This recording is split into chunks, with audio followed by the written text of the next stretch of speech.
analogy to perhaps the situation upstairs. Arthur, I think, was waiting to do his clinic or demo in room 101, and in one program outside it was posted, and in another program it was not, because that was already with the printer for over a week, and it was not corrected when the information came to me from Daniel, so that was a structural mistake.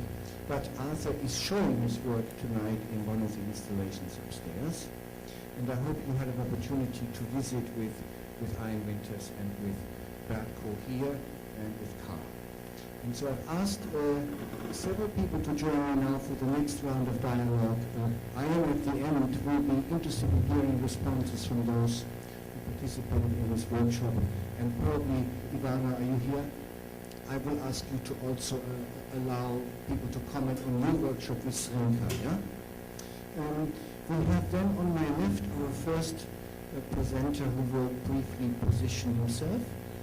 And I'm happy to welcome Jay Murphy, who's a writer, a screenplay writer, and also a researcher. His work has appeared in numerous publications, and he has also worked on collaborative internet projects, and has exhibited work, and, as I found out last year, has been doing research on Artaud.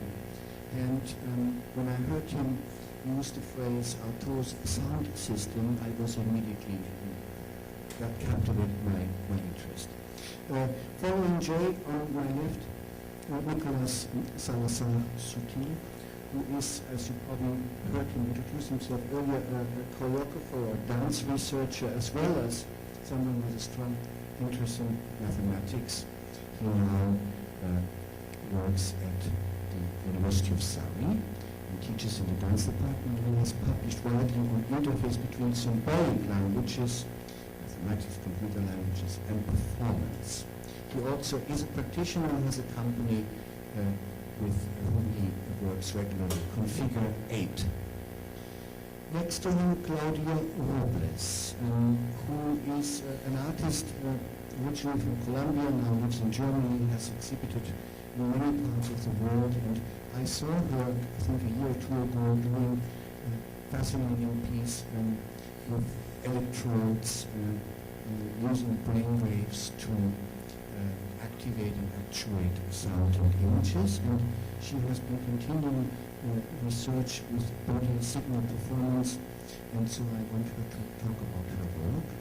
And Ian, you have met, he is a California-based artist working in many areas, and has impressed me with his interactive programming skills and his artistic and aesthetic interest in various forms of interaction design, as well as video and sound film. And his work in numerous collaborations, including Hollywood. It's the first time we really have someone from Hollywood here. Please welcome Jay Murphy, and then you open the round. What I wanted to do, first of all, I was just going to cite a few references to sound in Artaud, because it's so very central. And for some of you, for this crowd, this might be kind of elementary to talk a little bit where sound appears in Artaud. But the phrase sound system really comes from Dennis Hollier in one of his essays on Artaud, where he argues Artaud's whole strategy for overcoming the subject-object relation, or dissolving this relationship between the spectator and the spectacle, or the viewer and the theater on stage, that this really can be summed up as a sound strategy. And it's interesting, I think, if you look at Artaud, lots of different writings and lots of different phases of his life, even when the essay or the topic is not ostensibly about sound at all, if you go back and look at it, it's often predominantly appears about sound. That's true if you look at an essay like the essay he did on the Balinese dancers, for instance, in Theatre Next Double. That's about dance and movement. But it's also so much about tonality, the tonality they've established, and this whirring sound they create by this turning of their wings, this sort of geometry in motion. So that's also about sound.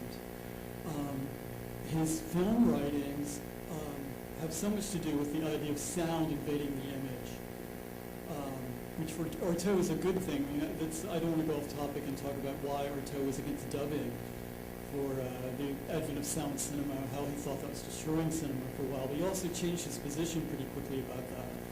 But Artaud's interest in sound was not having the face, if this kind of faciality or of narrative cinema eat up the sound, and experimenting with different ways of how the sound can dominate the image.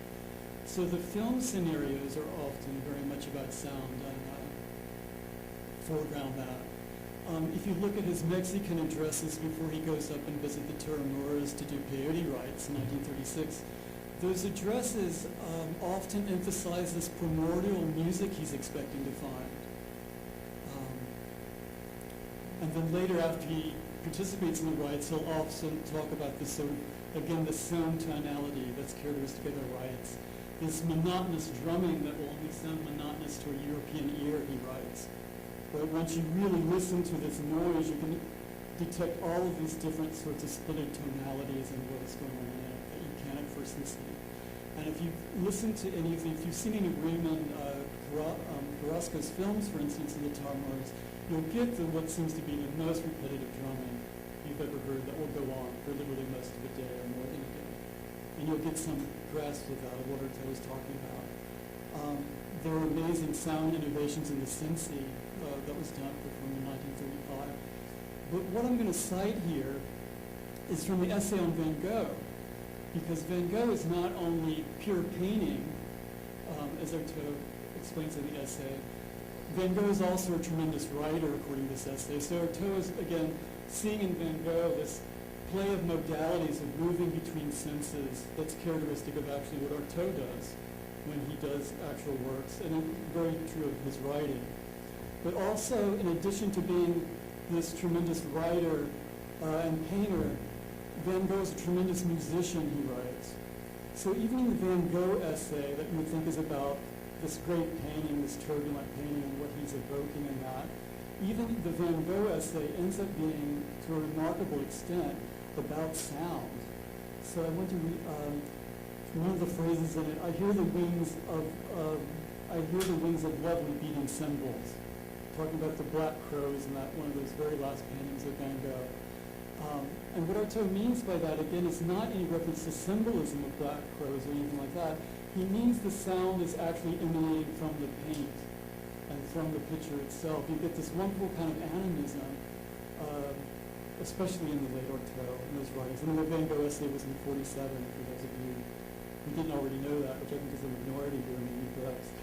But also there are these really intriguing references in that essay to how, through this medium of paint, Van Gogh is making audible these frequencies that ordinarily are inaudible, that you can't hear, you're not able to hear, you're not supposed to be able to hear, but that Van Gogh is bringing out and bringing to your awareness.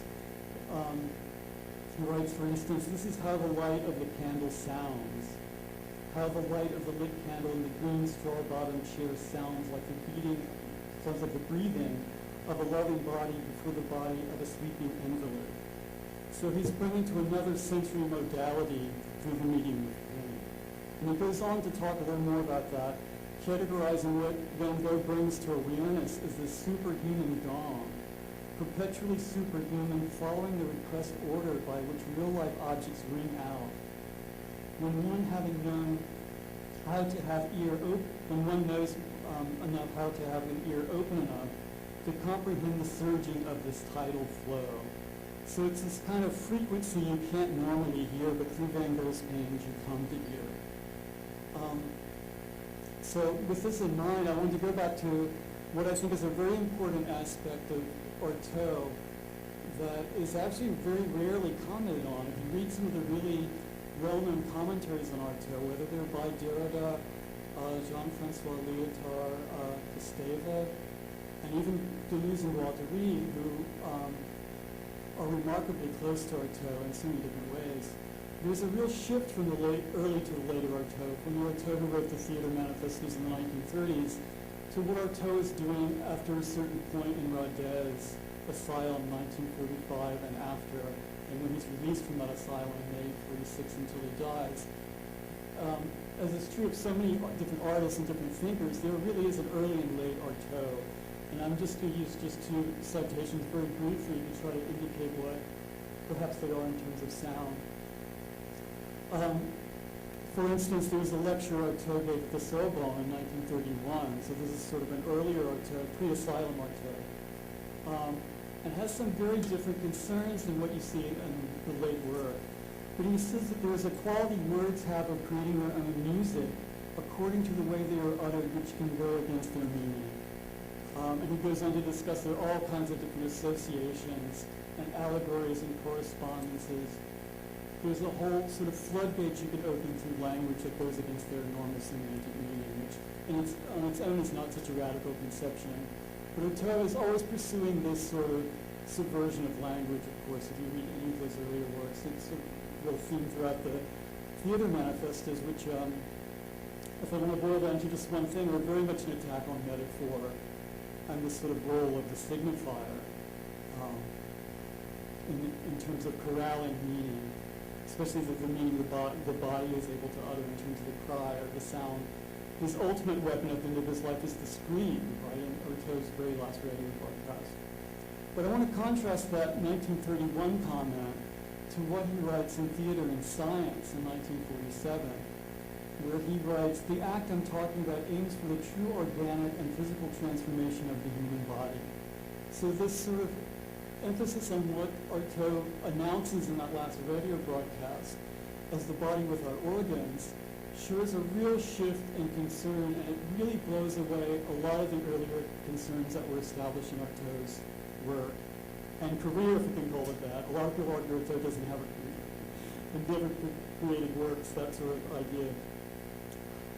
But you see this process begin at Rodez, where Artaud is replacing his body. He's creating another body. He's creating a new Artaud. Because Artaud has been assassinated more than once. Artaud has died several times in asylums.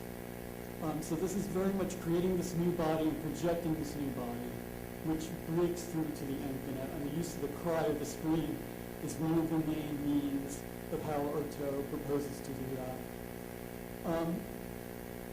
So this is very much, if you see the radio addresses, and I think to re-emphasize what the point is here is, it's almost by accident Artaud did these radio addresses. They were, in each single case, they were solicited. He was asked to do them. And he didn't like the first two that he did in 1946, but he was asked to do one yet again. So this final one, to have done with the Judgment of God, I think is really worth commenting on, that Artaud writes of it that it was a mini model of the theater of cruelty. And I think it's, again, this emphasis on sound is that Artaud would say that of a sound work. Artaud doesn't say that about anything, but it was this is a model of what I want to do, or this is getting very close to what I need. This last radio broadcast is the only thing he refers to in those terms. So again, to couple this with what some of the things you see in the Van Gogh essay, Van Gogh's work is compared to this direct creation. So Van Gogh is creating these things not through recreating nature or going back to nature.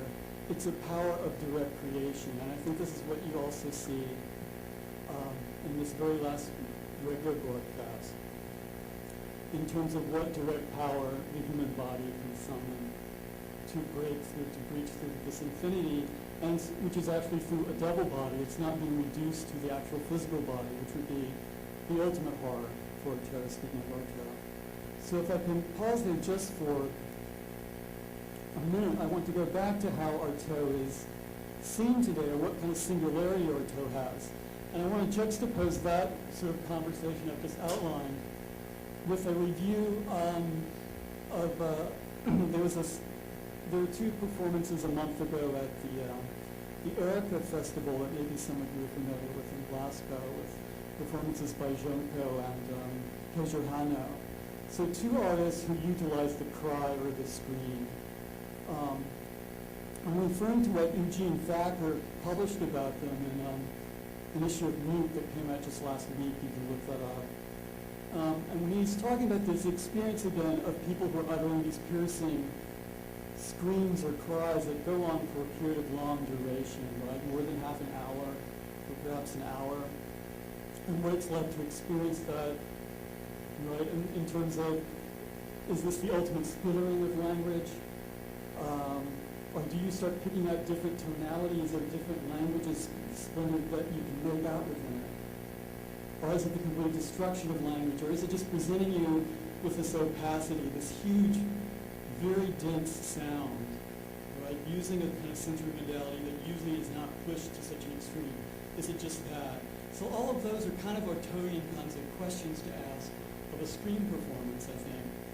But what he, when he's explicating, going back to what prior examples are, I think it's very telling that he goes back to two different examples of one a 12th century and the other 13th century mystic. So he talks about Angela Foligno, her vision in 1291. This is a woman in Assisi. She's visited by this divine voice, and how she expresses it or experiences it is this inhuman shrieking. And she describes it as it was very painful for me not to die and to go on living. After this experience, I felt my joints became dislocated.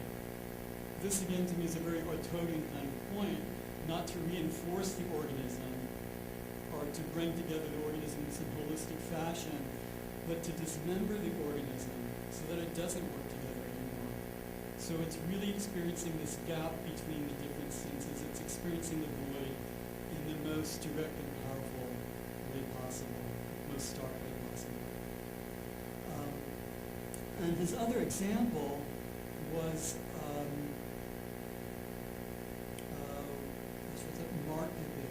Marc Hébert of Nugent, that was a century earlier. And his encounter with these divine, this time was demonic voices, that he was invaded in his vision at night, that he could only respond to with his own sort of inhuman shriek back to make them disappear. So again, you have this kind of counter sorcery, which is again a very Artaud kind of gesture.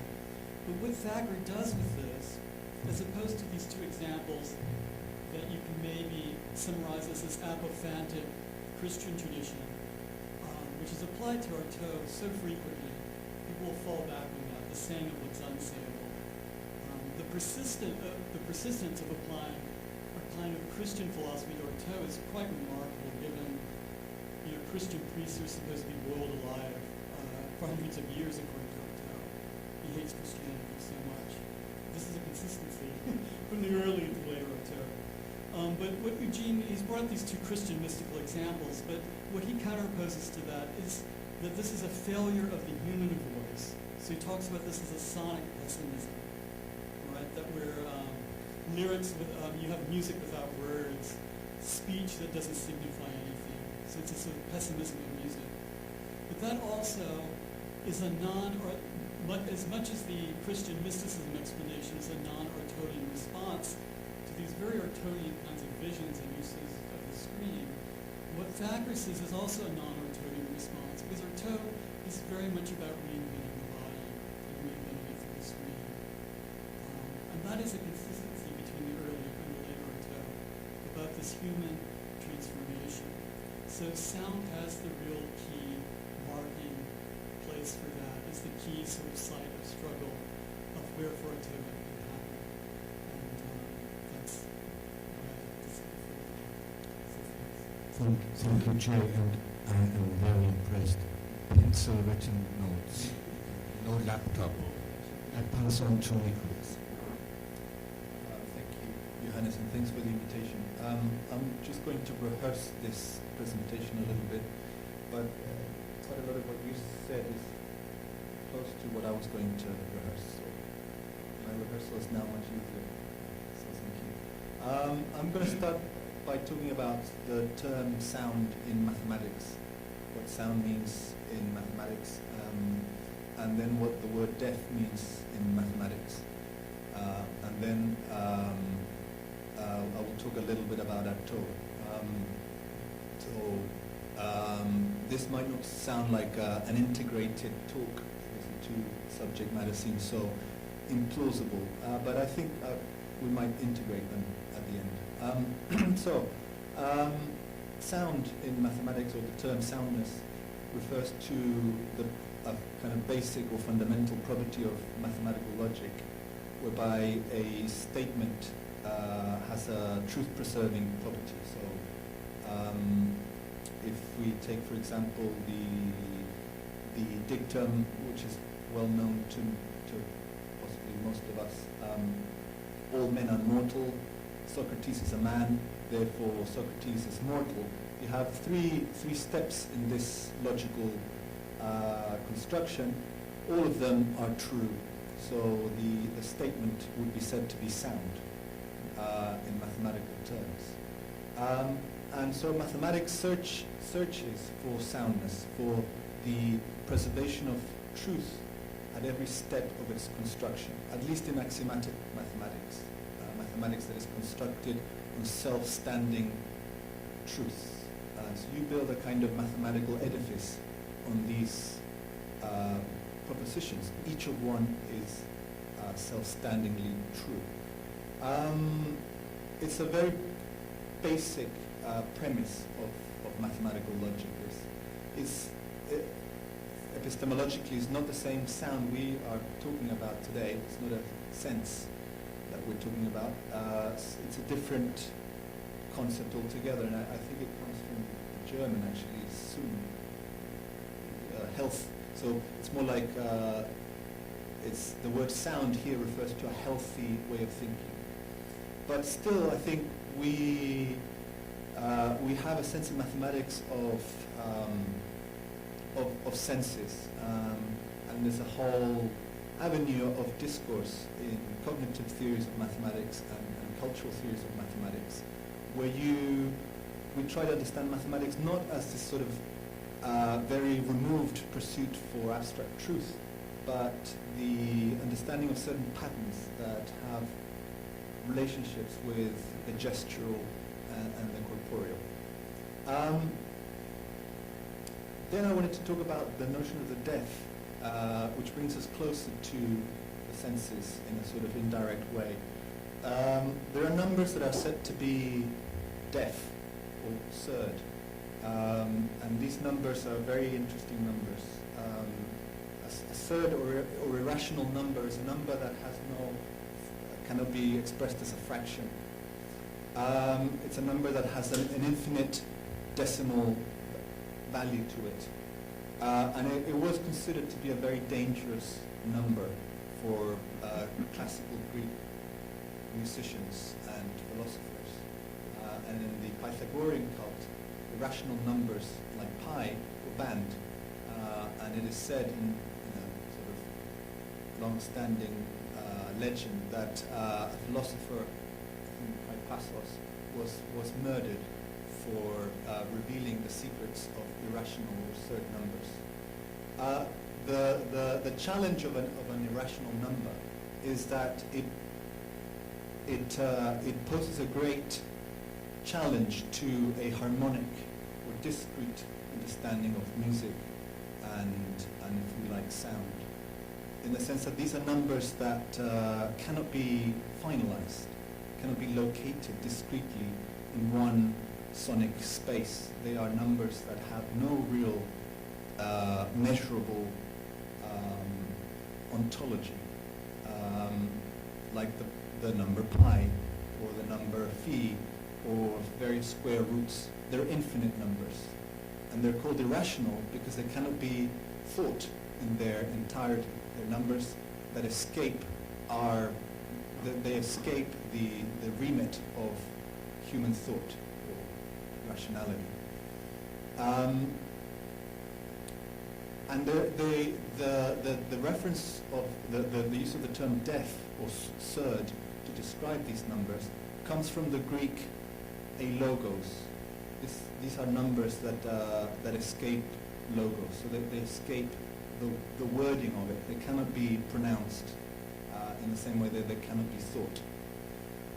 And they got the term alogos got translated, I think, by Arab into surd, in Latin surdus, which means deaf. And I've taken up this notion into a performance trope of what I call a third theatre or a third performance. My work, my practice is about performing or embodying mathematical objects and objects of symbolic logic, computational objects or computer languages. And I have been fascinated by the third and the infinite number, and the quest for modern mathematics and modern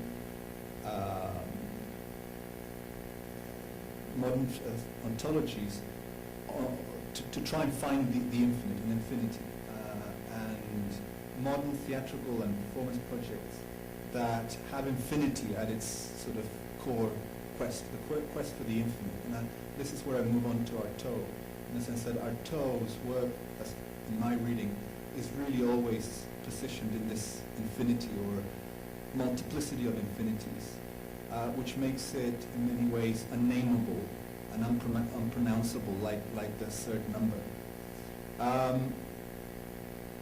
I have spent some time in one specific aspect of Artaud's work, so I wouldn't be able to give us such a panoramic review of Artaud's work, but I just want to focus a little bit on his writings in Mexico, because they're quite pertinent to this notion of the third and what I call the third theatre.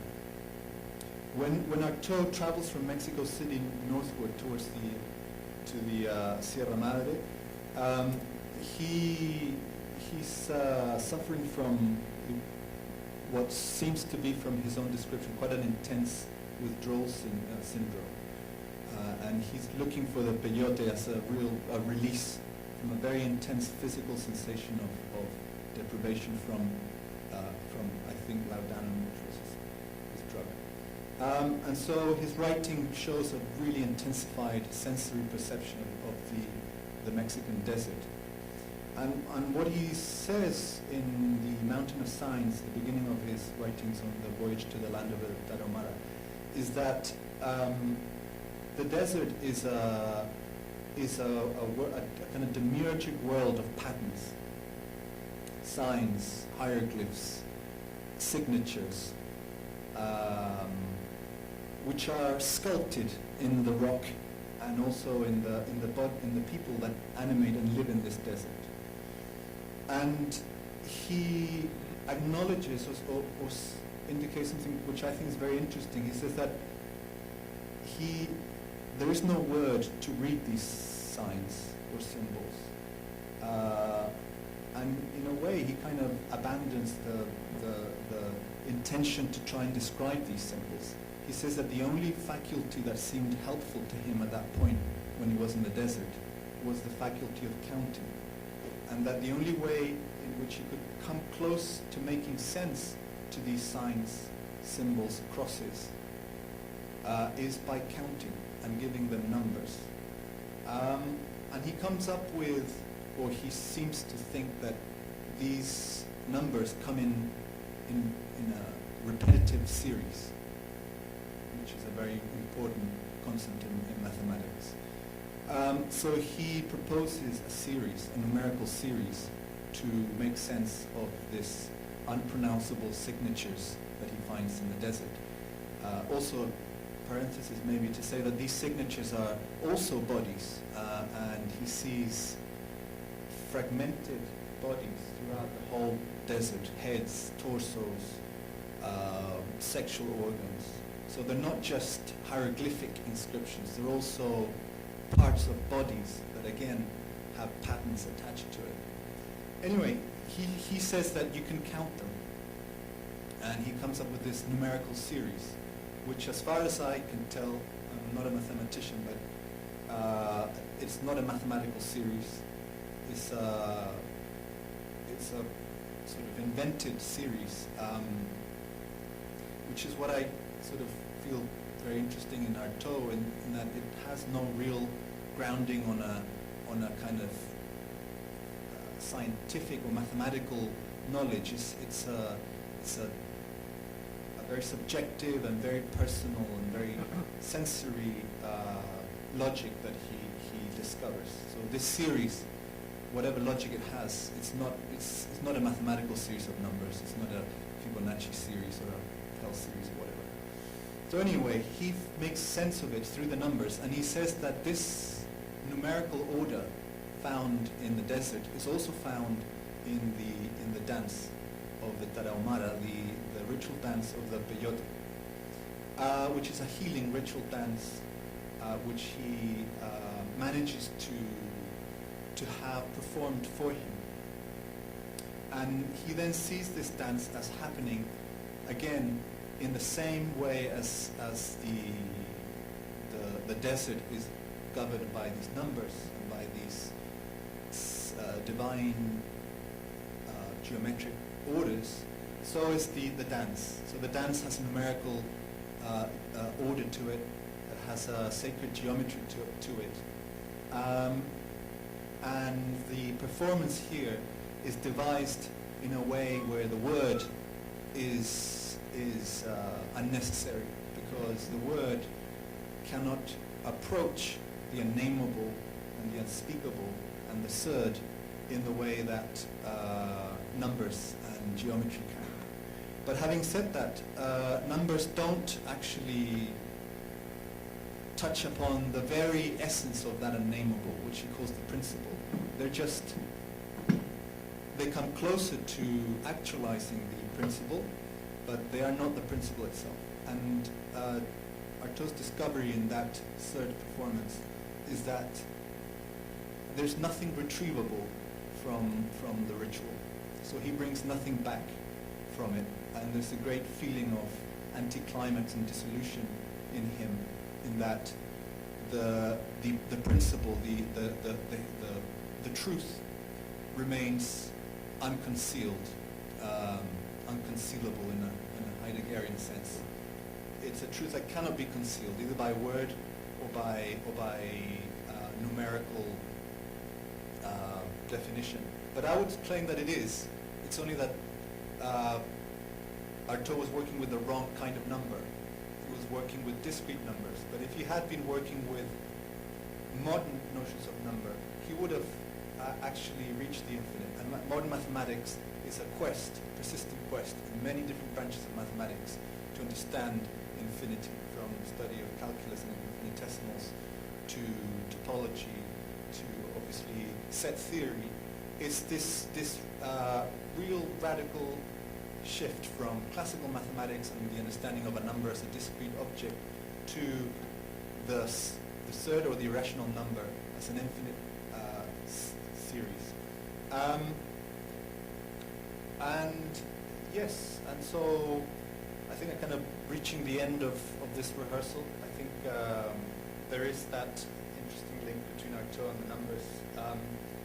My theorization of third theatre is sort of proposed on the idea that you can do performance without words, that mathematical objects have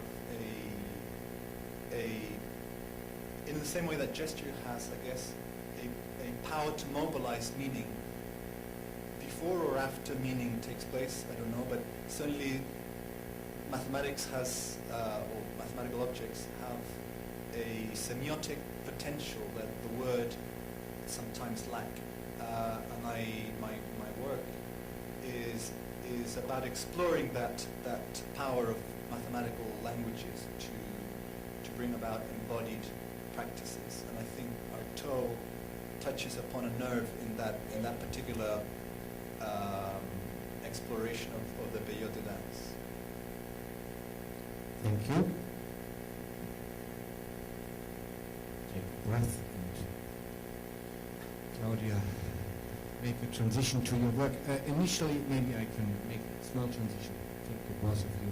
Claudia almost would have brought her work that I was interested in here,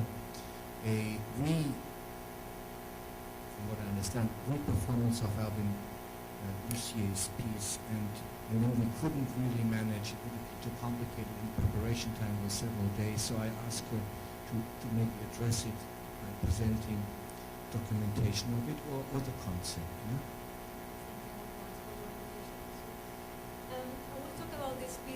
Lussier piece, music for solo performer, for enormously amplified brainwaves and percussion, 1965, which is considered the first musical piece composition using brainwaves.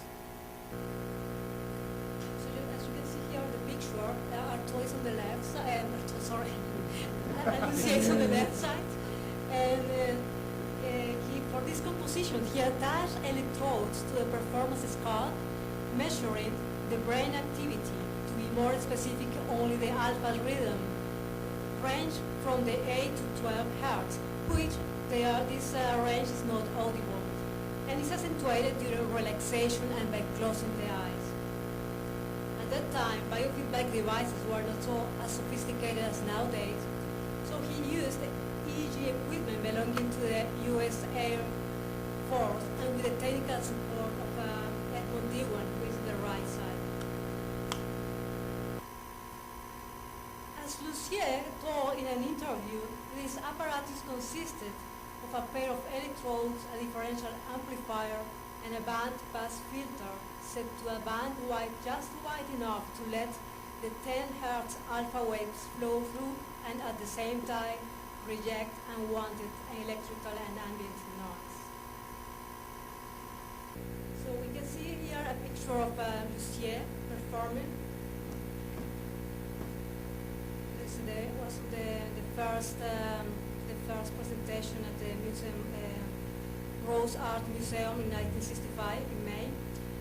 These electrical signals were sent to amplifiers and loudspeakers connected to a large set of percussion instruments in order to produce vibrations in these instruments via sympathetic resonance. Such resonance is not produced by touching the instrument. Instead, an external vibration produced by harmonic resonance, the so-called sympathetic vibrations. In this case, the loudspeakers produce the percussion instruments to vibrate according to the low frequencies produced by the brain waves read by the EEG interface. The performer sits quietly, opening and closing their eyes, and the performance ends abruptly when the performer opens his eyes. So I found another picture. So Lussier in Den Haag in 2010, in the Theatersaal Den Haag.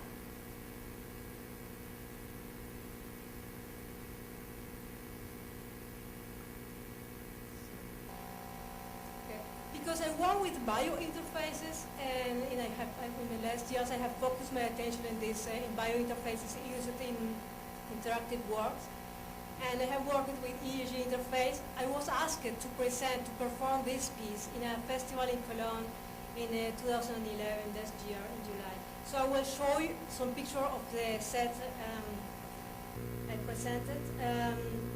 Lussier sent me the technical description of the piece with a list of possible instruments and how the sound from those instruments can be achieved. In his description, he explains the configuration of the work and other aspects, some of which he leaves free for the performer to choose and or reach. Some of these free features can be, for example, the use of lights. I can show you the facts Lussier said to me. It's difficult to read, but for example, in a part, he said that it's free for the performer to use light, radio, or audiovisual devices. For my performance, I really try to be as close as possible as the first performance Lussier did, presented in 1965. So this is for example, the instrument, the loudspeakers, because it's not possible to touch the instruments, just only via sympathetic resonance. So the loudspeaker is face down, and I use, for example, some kinds of instruments like some percussion instruments like tom-tom, bongo, snare drums.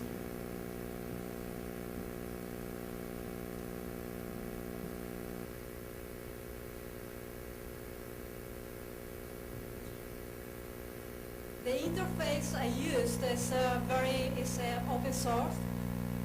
It's from Olimex, and it's very light. I can really travel with this. It's not heavy, and it consists of it's an analog and digital board. And for that, I use a rubber cap and the contact electrodes of the interface are those typically used in medical applications. Because I will show you the video excerpt of the video of the performance I did in Cologne.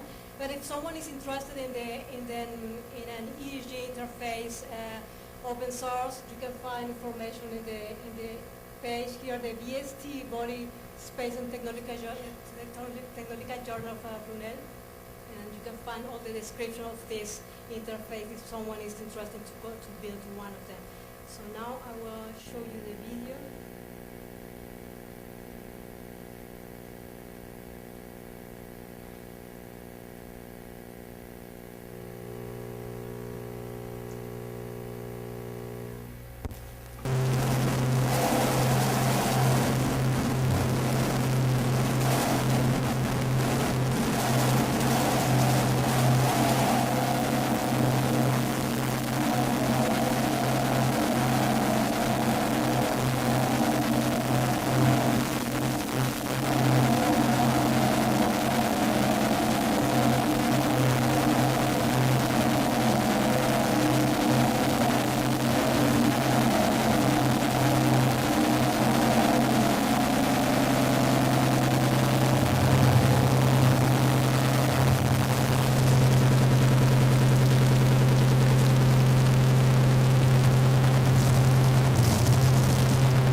around 30 minutes, more or less like this. It's desktop. It's opening, closing the eyes, trying to meditate, and that's no, thank you.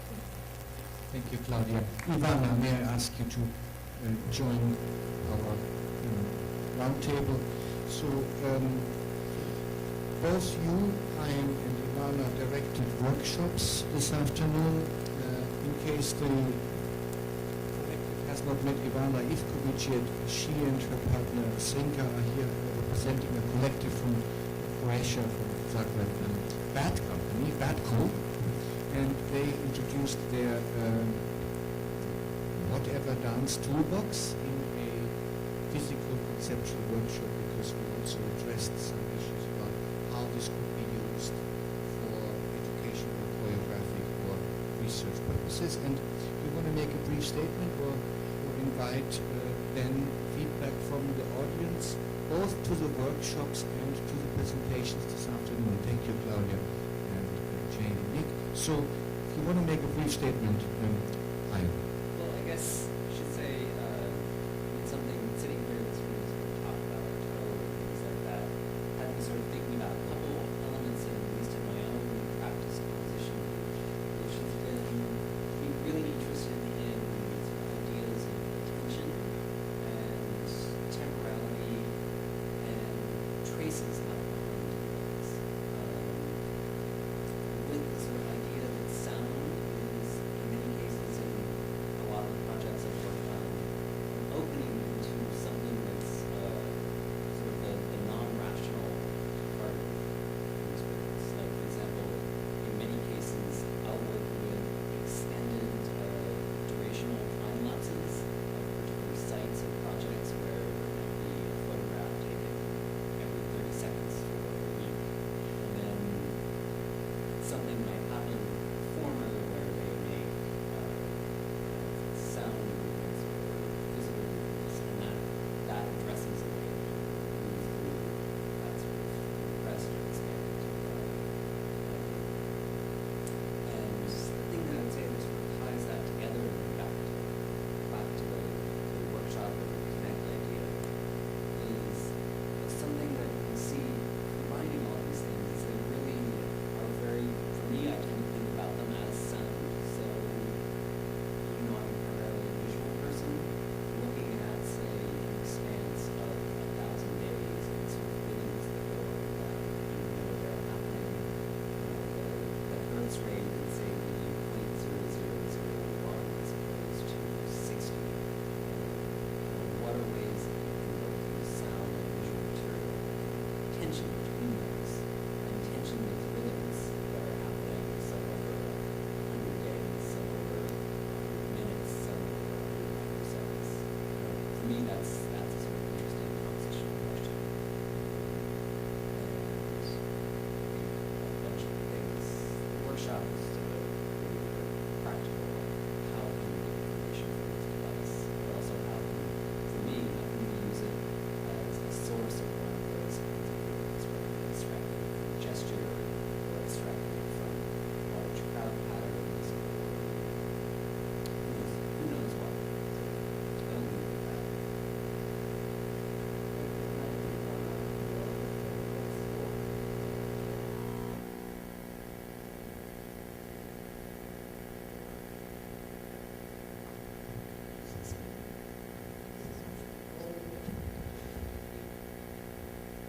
It's on.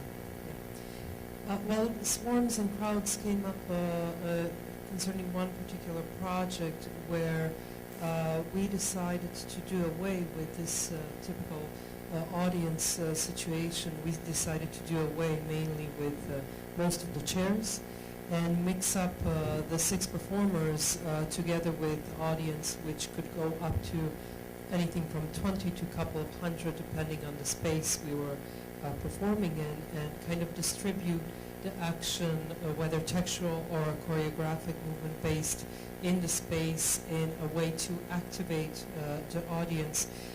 We were interested in generative behavior, so the patterns you mentioned today on 2 occasions came up, patterns of mass behavior, the audience also performing in this collective body together with the performers, and kind of a swarming logic that happened.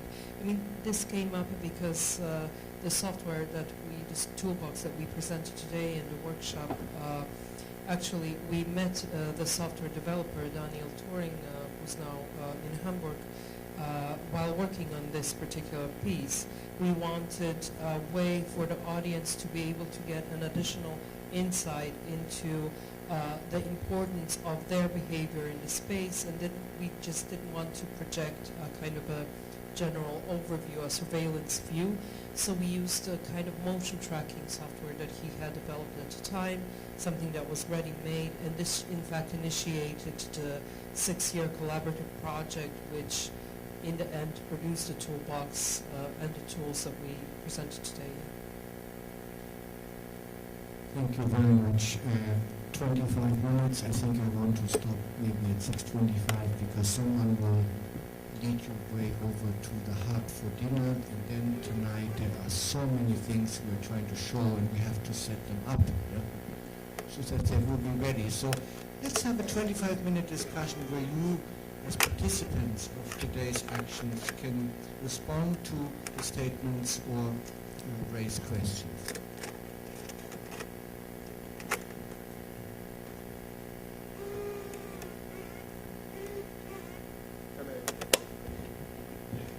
Just very, there is this beautiful, I would say, connection, just to use a connection with K,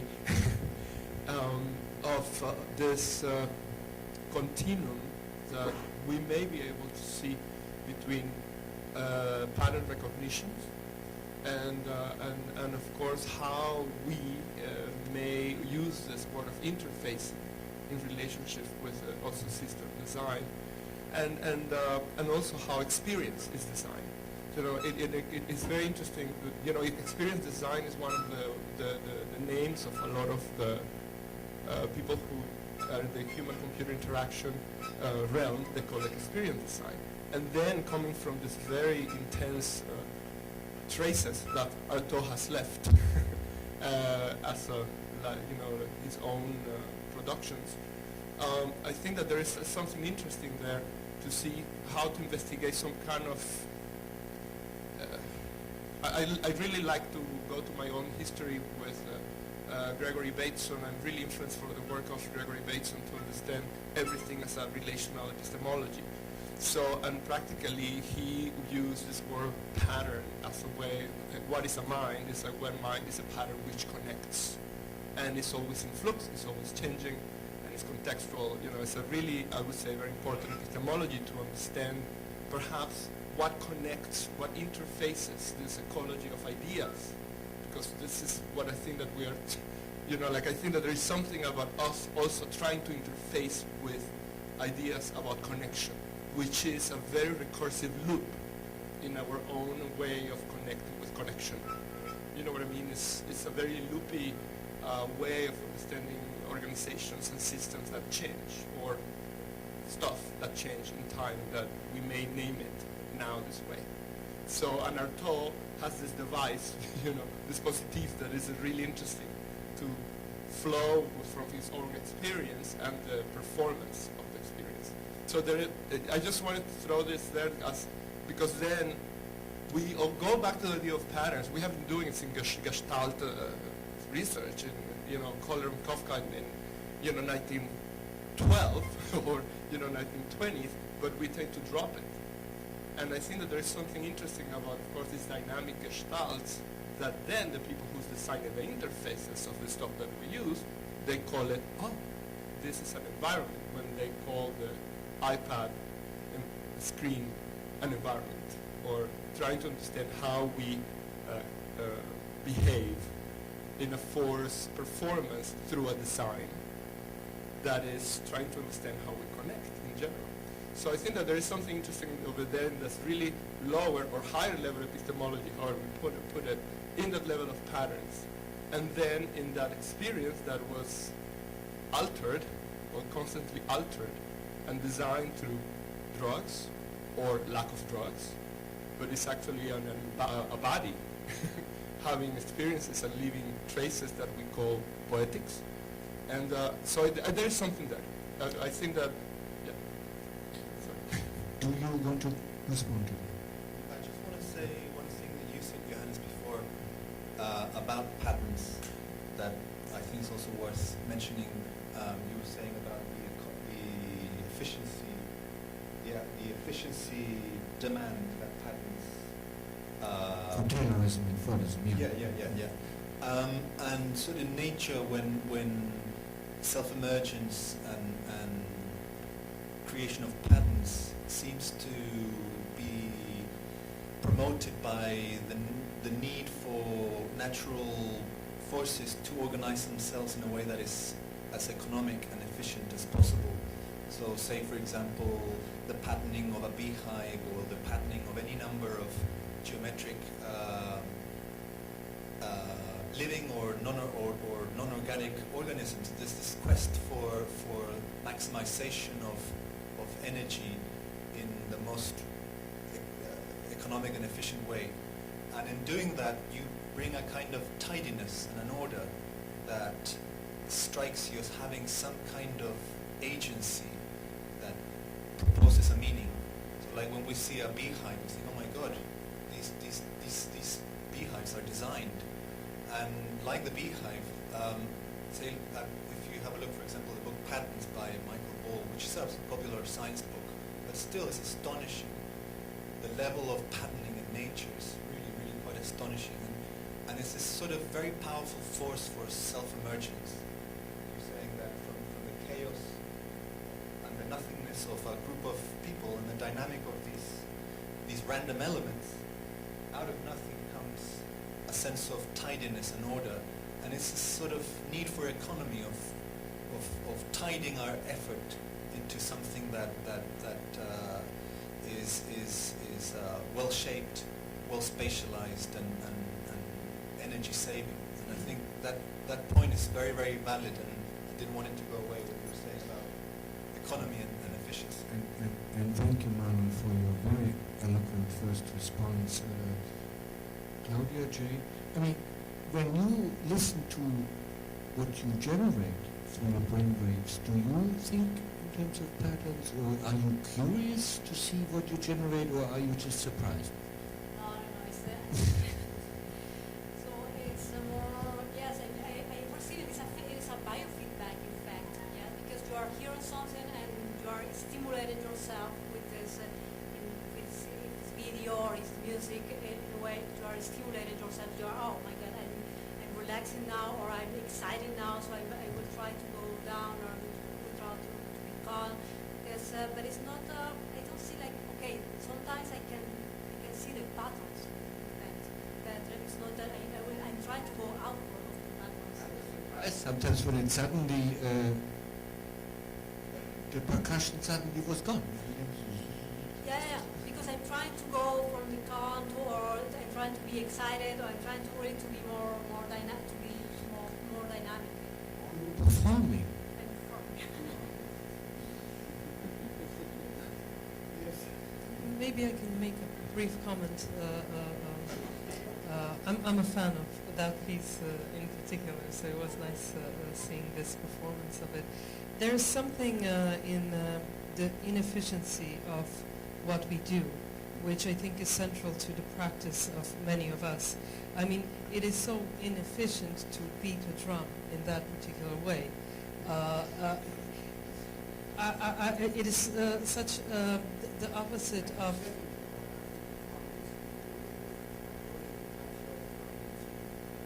Well, there's different ways of being inefficient. This is just one particular example. We can be inefficient in many ways. I mean, whether it's a drum, or whether it's a moving body, or whether it's something like a synesthetic experience, and then trying to communicate that through text or through image. But I think this is key when we speak about the generative through patterns, which we cannot but recognize continuously. That is key to the practice of many of us here, and then also to our poetics, this slow-moving, inefficient pattern-resisting or uncompliant movements in creation that we do. I mean, perhaps I'm speaking now from a very... Becoming a bit more political, because as you were speaking, I was thinking, okay,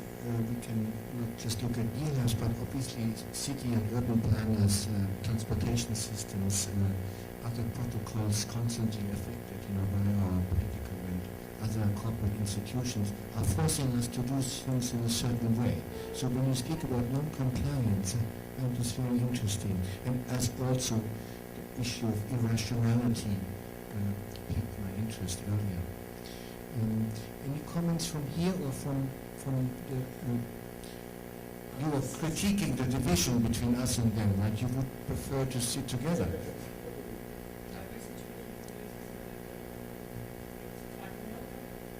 You were criticized last year already for not finding a round table that's actually round. Yeah? Yeah. But I would like to say something very briefly about environment. Is that I think that the later tool, especially, has nothing to do with pattern recognition or gestalts. It has nothing to do with that, or with gestalts. It's very much about destruction of that. I don't think you can underestimate the passion for destruction in Artaud. It's about producing an experience of engulfment that he wants to be contagious. That he wants to viralize the listener with. And it's, I mean, the earlier Artaud, the Artaud of the 1930s, who, the theater manifestos that revolve so much about that idea of the hieroglyph and evoking these hieroglyphs that are the building blocks. I mean, I love the mathematical discussion of that, because Artaud says there's a grandiose mathematics to this, right? And even the Balinese dancers, he's talking about a primary physics. So these are also scientific ideas. He says there's a new science behind all that. But the later Artaud is about producing blackouts. It's about experiencing the void in as stark and as penetrating a way possible. So it's very hard to take that and make a more positive, healthy, nicer idea from what he's trying to deliver. Yeah, I just want to get clear a little bit of, I think that one of the, I'm not an Artaud specialist, and I think that I really admire some of the things that he creates, but I consider it performative trope. And in a way, a performative trope may have a wrong epistemology, meaning that as the artist in general, we can say we can do this and that, but perhaps, I'm saying, perhaps there is a pattern which connects in a lot of things that we're talking about that may be biologically, semiotically, there is a field now that's called biosemiotics, and then may connect, they may help us to have an epistemology that grounds somatically everything that we're talking about. And I'm not saying that what Artaud's intention are right or wrong. He was perhaps resisting and creating a lot of turmoil that we still archaeologically revising right now. But the important thing is that perhaps we are in a time that we may understand different discourses that come from cybernetics, and that the Rida and the use of what they have appropriated and make derivative work, and at the same time understand their thought work, in a way that we can combine a post-humanist epistemology. So, something that has to do with... But there are virtual reality works and new media works that really do produce a disorientation. Yeah, but it produces... Does that introduce you to how you're creating virtual impressions of things that aren't there any longer? Yeah, but virtuality... That's virtual dimension of your mind, but you realize that on some level. So you're reproducing this sort of void, or you're experiencing some sort of void. So there's a whole body of works with that. I know that. Yeah. No, but I think so. And those do have a more or less direct relation to... the fact that we all have to do with pattern recognition. We all have to do that as humans. And that is a fact. But that's Artaud's not about adjustment. Exactly. I'm not saying that that's Artaud's thing. He's not about day-to-day living. But to understand an interface and how we connect gestures, we have to understand the epistemological grounded work about biological endowments. What we have, Well, Artaud, very much challenges biology and what are supposed to be fundamentals of biology. Absolutely. Yeah. That's part of the new science at the end of his life. Yeah. For sure. You did mention the screaming, Yoko. I was thinking of you when Jay mentioned the women's screaming performances. Is it inducing a certain threshold of pain that then, is that a self-inducement of pain, or is it about sustainability of extreme voice, or what do you think is attempted? Those two artists have done such varied things. Extremely varied things. So I'm not sure. And even that particular performance night of those people is very open to very wildly different interpretations in terms of what they're trying to accomplish with that project, or how you're supposed to navigate.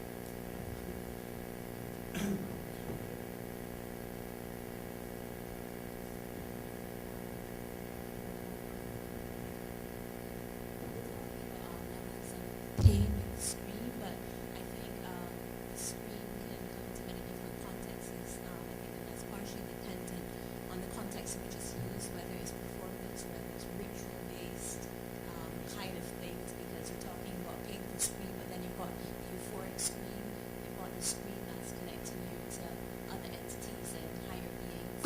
And there was another comment that you made about this Artaud and this preoccupation with the void and the darkness. But I think for me, I'm not sure, I believe that's what you said, but to me, this concept of the darkness is a very Christian kind of notion.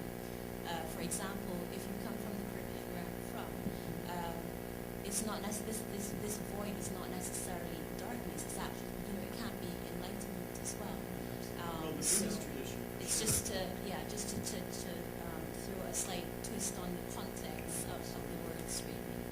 Okay, thank you. Artaud is not all pain. There's an enormous amount of humor in Artaud. I mean, to have done with the judgment of God to very many people is full of black humor. It's a very funny piece. At the same time, what his the political observations in that work are very pretty funny. At the same time, they're very telling. It's an anti-American critique, isn't it? In some parts. In many ways. Thank you, Diane. Diane Brathwaite is MA student here at Brunel, and I asked her to maybe back up Julian Enriquez, who couldn't come, and she couldn't be here early this morning. So thank you for coming back.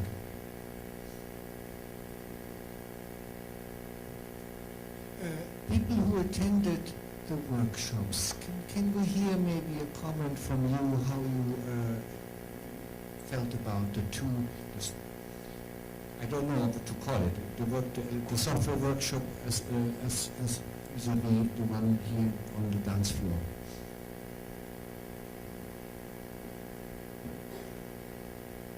As well as people who were upstairs with Arthur and with Carl. Because it feeds back to us in terms of understanding how also we can collectively make such a weekend work, in whatever way it's successful for us in terms of how we come together and share time.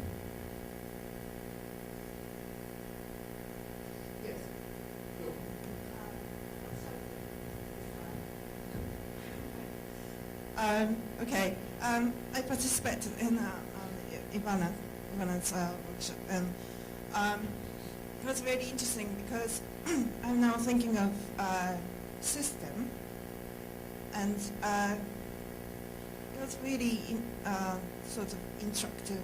How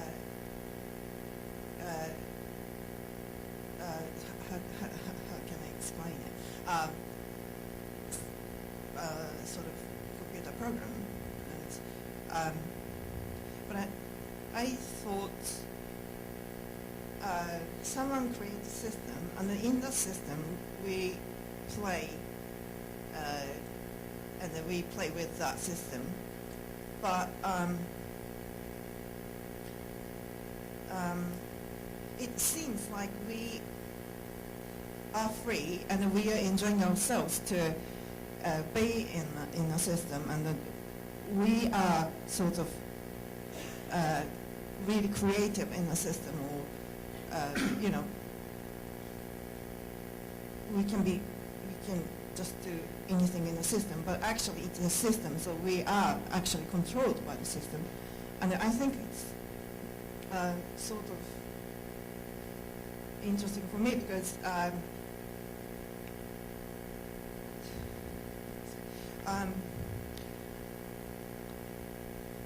why should we so interactive? Because everybody is talking about the interactiveness and interactions and audience participation or in performances and sort of like a deconstruction of the hierarchy in between the performance and the audience or emancipation of the audience. But I think, sorry, my thought is just really messy now, but I think performance is a system, and for example, this festival is a system, and we are in a system. So actually, we are not really free. We are really, really controlled by this system. And so if we are, as an audience, really, really told that we are free to do anything, okay, let's have a discussion. We're free to tell anything here. But actually, we are in this situation, and they are actually controlling everything, and we are the other supervisors. And I am thinking of this power balance in between the system creators and us. And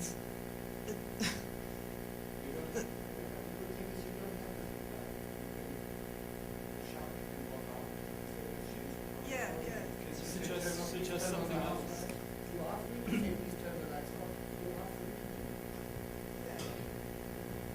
But it's interesting when you say about adapting to interactive design. Would anyone else? Yeah, we actually had, at the end of our workshop, had a pretty similar discussion, just talking about talking about Connect, and almost the same thing of the Connect and its limitations can end up imposing its form on what people start producing, and the importance with these kinds of great tools that we can have now really easily available, just being slightly critical of them as you're using them to avoid that. I thought it was interesting, just the thing you're saying about freedom. I think it really depends on how you define what freedom is in the first place. And I mean, I can't remember his name now, political philosopher who defined these two forms of freedom, positive and negative freedom. And happen? Yes, yeah, Isaiah Berlin, isn't it? And I think that there's something with this idea that you can't actually escape all systems. So it's more defining the freedom rather than freedom from any system, but freedom to influence the systems with which you're working, or to define rules in a certain sense. I think would make more sense of it. Otherwise, you work in a vacuum. I mean, and in current debates on the internet, and I'm taking part in a protocol formation conducted by communities or by people taking agency to actually have effects on social and economic policy is an important aspect. I think maybe taking action. Yeah? And I think protocols can be influenced, but maybe the fact of the need for systems itself cannot be abolished.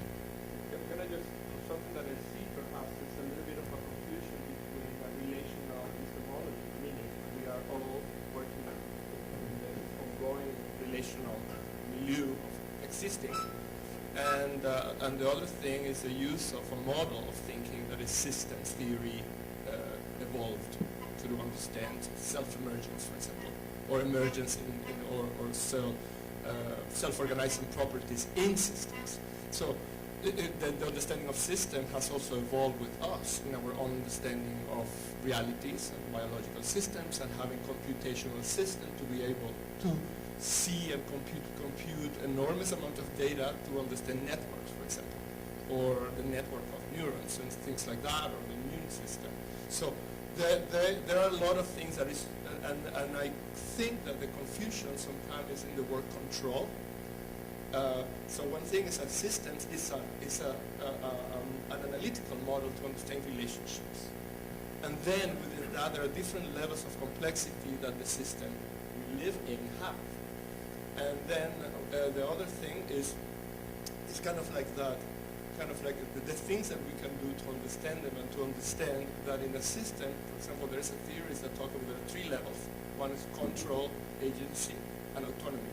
So practically, they all exist together in that thing that to understand a system, we have to understand 3 variables, normally all the time, that they are proportionally related in themselves. The more agency you have, the more control top-down may be, and the more control and less degrees of freedom that are designed in the system or detected and discovered in the system to study them.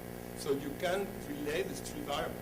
Your level of agency is related with the autonomy, perhaps, that you have less autonomy and more agency. So all that varies in any kind of system that we discover that we live in, like a city, or that we design like an interactive system. So, and I think it's very important to understand that a system can also be designed with a top-down hierarchy, as most of the systems that are engineered are top-down, right? And we live in them, but their architecture can be bottom-up. And that is a weird paradox, that someone can design a bottom-up architecturally designed system, but the system is imposed from an authority or an architect or school or any kind of hierarchies or system that we are in. So there are many things that we perhaps can understand to understand that we are paradox of the how can we think about this complex stuff, and we are in.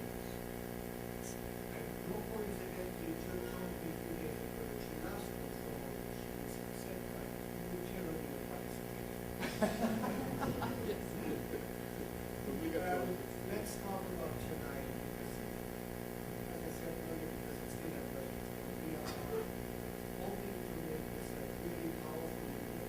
So we will have time now to have some dinner or salad or glass. And it's in the hub. That bar was from okay barbecue for you. It was all kinds of things. And salads are wonderful.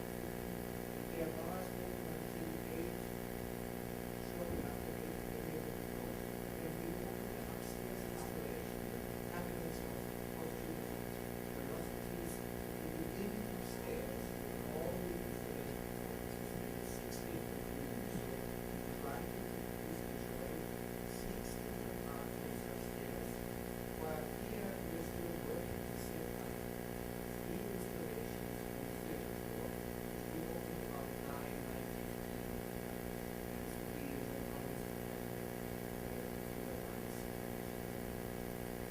Whereas Gabriel's curated show is upstairs, which is that's the evening. And we will also have finance for the year.